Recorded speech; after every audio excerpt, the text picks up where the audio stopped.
તહેવારો, ઉજવણીઓ, ખુશીઓ આ બધું ભાડા ઉપર છે અમારા જીવનમાં. એટલે સારા પ્રસંગો તો દર મહિને આવતા જ હોય, પણ એ દર મહિનાના અંતમાં આખર તારીખ તો હોય જ ને. એવી તારીખો જેના લીધે આવતા મહિનાના ભાડાના રિમાઇન્ડર આવવા લાગે. આ 4 દિવાલો સાથે કોઈ પણ રીતે લાગણી બંધાતી જ નથી, કારણ કે જીવન જ ભાડા ઉપર છે.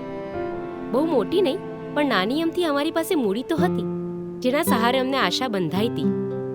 પણ જ્યારે અમે ઘર શોધવા નીકળ્યા ને, ત્યારે અમને ખબર પડી કે કેટલા બધા જો અને તો હોય. Budget, area, finances, amenities. અને ત્યારે અમને અહેસાસ થયો કે સીમિત મૂડીમાં સપના પણ સીમિત જોવાના.